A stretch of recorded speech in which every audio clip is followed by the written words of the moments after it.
And we're live in the Drum Shack Studios. Okay, yeah, we're actually live. All right, so today we're doing something a little different. We're taking an actual practice session that I did, and we're going to break it down. There's so many different creative ways to deliver information to the masses, and this is a new rendition of that. So today I want to do a breakdown of a practice session I did. And part of the reason why I'm going to do this is because one of the biggest struggles I have with probably all my students is just getting them to practice and even play. And sometimes I feel like, and practice is such an important part to playing too. It's so important to sit down to play and practice. And if you haven't watched the guide that I have to practice, definitely watch that. And this will either one, off of that series, off of that video, very, very well.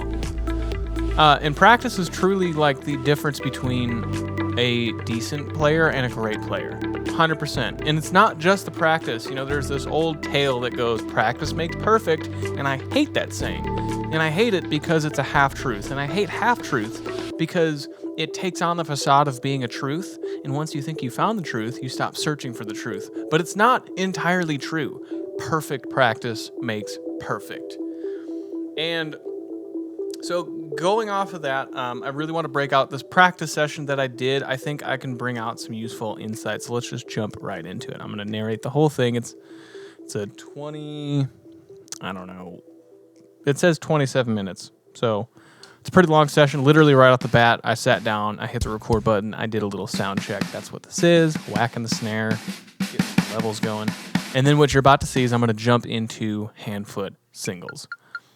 That is a 16th note click. I think it's about 68 BPM.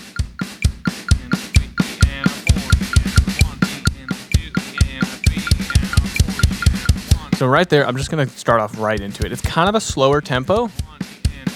But I found, right now I'm in the process, I'm working on two main subjects. I'm working on 30-second notes as a whole, like just the subdivision itself. I'm trying to build awareness within 30-second notes. And the reason I'm trying to do that is because while I don't typically play 30-second notes, what you will find is that as you become more aware of where the 30-second notes go in time, that the more broader subdivisions, i.e. 16th notes and 8th notes, will become more precise. So I am drilling 30-second notes between my hands and my feet.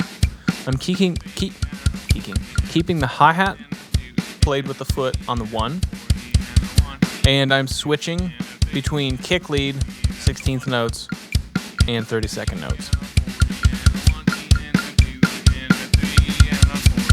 And I'm just right now I'm getting warmed up. As I'm doing this, that's what I'm thinking. I'm just gonna get warmed up. I have no pressure on myself to play it perfectly or correctly.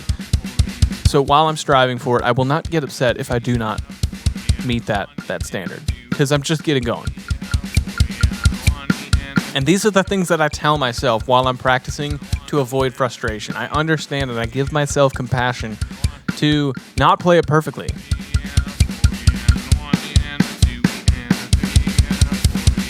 And if you listen,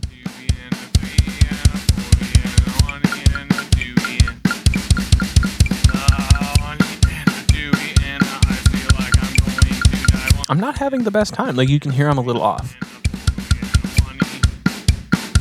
And you'll hear I will float in and out of accuracy while I do this. I was a little slow. I had to speed up.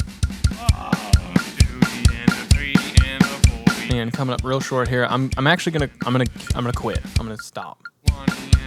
Because what you're gonna find is that while you do exercises like this, like this type of stuff, which is very rudimentary, it's pretty boring. It doesn't groove at all.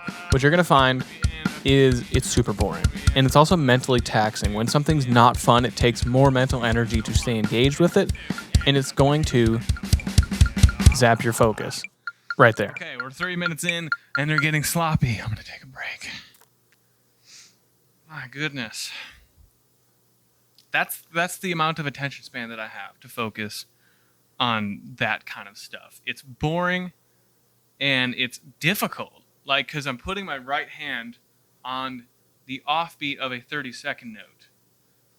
So, I mean, that would be the equivalent of left hand leading a single stroke roll. 1 E, 1 E, and 2 E, and 3 E, and 4 E, 4 E, and 1 E, and it's really hard to keep track of, especially keeping the kick drum on. Now you're using the kick drum as the lead. Takes a lot of concentration. It's important to jump in and then jump out. Go as long as you can to keep it tight, and then when your brain just farts out, accept the fact that it farted out, and then stop. Just pause. I like to just jam out a little bit.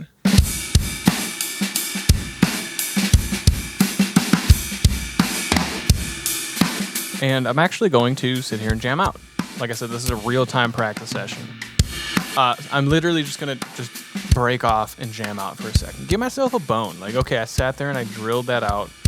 And really, when you're doing those things, you actually have to be focusing very, very diligently on making sure things are lined up. Because if they're not lined up during practice, if you ever go to execute anything that's based off of that foundational movement and you haven't been programming yourself to do it accurately, it's going to show up later. But that being said, it's exhausting. So I've only got about 3 minutes of really intense focus before I can feel it. And a lot of times when you're not executing, it's actually because you lost focus. More so than that you just can't do it. So be mindful of your actual attention span while you're doing things. And so again, like I said, I'm just literally going to jam out for like a minute or so and have some fun.